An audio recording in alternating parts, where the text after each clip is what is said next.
G'day guys. I'm not going to go too much into this, but this is just a quick video about the shooting on Alec Baldwin's film Rust. Before I do that, if you could go down, subscribe, smash the like button, notification bell, that would be awesome. I did a video earlier tonight with the local armourer we have here, Brendan from West Oz Theartical Armoury, so I will post that in a link above. Yeah, it's a tragedy. It didn't need to happen. There were so many people at fault. You had the first AD, David Halls. Apparently he had been fired from another movie called Freedom's Path in 2019 for mishandling of firearms and that kind of thing. When they call cold gun, it means that the gun's not supposed to have any ammunition in it. Why they had live guns and live ammo on set, I'll have no idea. But Helena Hutchins was killed, the DOP. From what I understand is Alec Baldwin had pulled the gun out to aim it at the camera as a rehearsal, and the gun went off.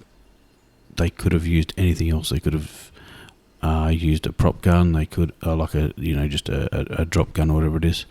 I did see another lady on another Facebook YouTube video, which I'll also link in here, talking about how when she worked on the Equalizer with Denzel Washington, they used their hands as guns, and then that was it. But they should never have had a live gun and live ammo on set. The armourer, let's talk about her, because she's a bit of a how's your mother. Hannah Gutierrez-Reed, her dad was an armourer, and this was essentially her second film. Yeah, she said even on her first film, I don't know what it was, but she wasn't comfortable loading blanks, and she was the prop master, or what they call the armourer. So it's her job to make sure the guns are safe, no live rounds, nothing in them. Hand it to the first AD. The first AD then is supposed to check the guns, then call cold gun, and not all the time, but most of the time, the actor, as the third line of safety, should check it as well. Alec Baldwin probably can be held, looks like civil suit, as the producer, not so much as the actor. If he gets found for involuntary manslaughter, it's up to 18 months in prison, so they don't think it'll go that far, but we'll see what happens.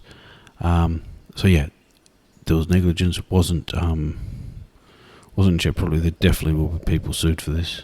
But I don't know how David Halls got a job on this set when he was fired from the other one. From what I understand is most of the union people, camera people, walked off set because the lodgings had to stay almost an hour away, and they got in what they call scab crew, so just like locals that were non-union and just cheap labour. But I also understand that everything on the whole set was just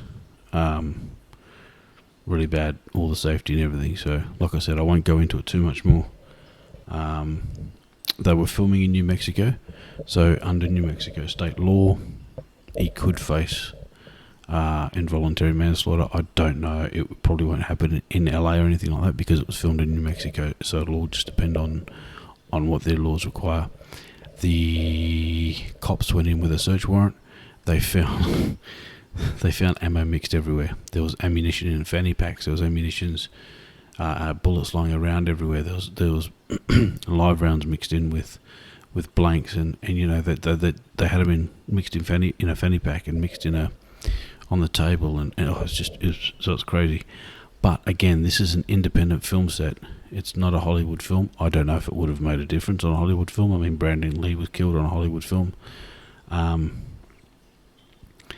But this is also America, so it's a little bit different to here. The armourer that I've used on sets, Brendan, he has imitation firearms. So he does have blank fire weapons, but he very, very, very rarely uses them, and never uses live rounds. All the guns we've had on set have been imitation. They don't fire. You add it in post if you can. If worst comes to worst, your budget doesn't allow for it, then maybe you get a blank fire. But guys, regardless of your budget, if you can't afford an armourer, do not use guns, okay? Because if you're on a set and you've got one camera, and that camera person, I don't know, is behind a wall shooting something, and the public see you with a gun, and they call the cops, and the cops come down, and you haven't registered with them, you don't have a job number, you'll be in the shit. You will be in a lot of trouble. Because what we do is we let the police know what's happening. We get a job number off them, location, so if they get any calls, then yeah, they're well aware of what's going on. So just remember, even if you don't have a lot of budget, call Brendan, West Oz Theartical Armoury. Again, I'll link them. He's happy to work with you. He supplies other weapons as well as just firearms. But yeah, again, I'm not going to carry on too much about it.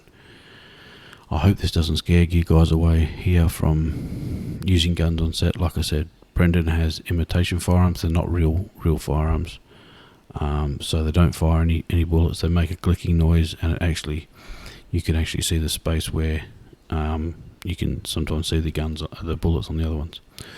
So I just wanted to touch on that, and yeah, that's it.